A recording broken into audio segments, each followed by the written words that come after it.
A.J. Brown's stated reason for the Eagles' collapse, which disputed Jalen Hurts' claim, was a lack of execution. Eagles' collapse. The real problem isn't the plan, it's the players. The Philadelphia Eagles' mid-season collapse triggered a familiar flurry of speculation. Was it bad coaching? Predictable play calling? A fractured locker room? Amid the noise, two of the team's most important voices, wide receiver A.J. Brown and quarterback Jalen Hurts, offered different shades of the same answer, revealing a subtle but critical split in the team's accountability narrative. Brown rejects the adjustment excuse. Following one of the Eagles' frustrating second-half meltdowns, Brown was specifically asked whether the team's issues stemmed from an inability to make in-game adjustments against what defenses were showing them. His response was immediate, blunt, and designed to shield the coaching staff while challenging his teammates. No, I don't think adjustment. I think it's just lack of execution. We know what they're doing and we going out there with the right mindset and the right plays. Just lacking execution. Brown's statement was a profound one. By denying the need for strategic changes, he effectively delivered a verdict that the team's plays and game plan were fundamentally sound.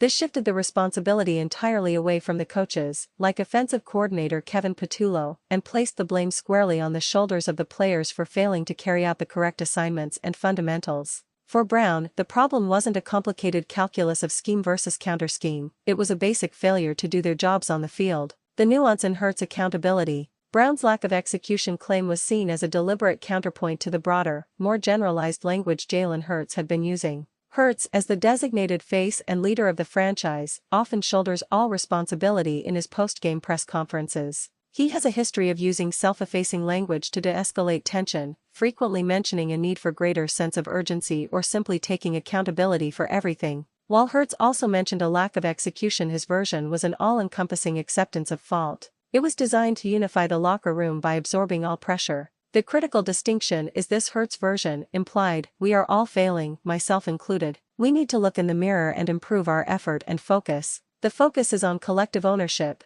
Brown's version, explicit, the plan is correct. The problem is solely that the players are failing to execute that correct plan. The focus is on individual performance within a stable structure. Brown's public clarification effectively challenged the media narrative that the team was struggling with strategy or an inability to adapt. It painted a picture of a team full of highly paid, star-level talents simply underperforming the basic requirements of their roles, even when they knew exactly what the defense was going to throw at them. Internal implications: talent versus chemistry. This public exchange brought the Eagles' internal temperature into focus. It suggests that while the players may be unified in their frustration, there is a key divergence on the path forward. If Brown is right, the Eagles' collapse is purely a character and mental toughness issue, a failure of veteran players to execute simple plays under pressure. The solution is internal focus and better concentration. If Hurts is right in the media's interpretation of his deflection, there might be deeper issues with coaching and scheme that the quarterback is attempting to cover up to maintain locker room cohesion. By stripping the problem down to execution, A.J. Brown put the weight of the slump squarely on the team's character.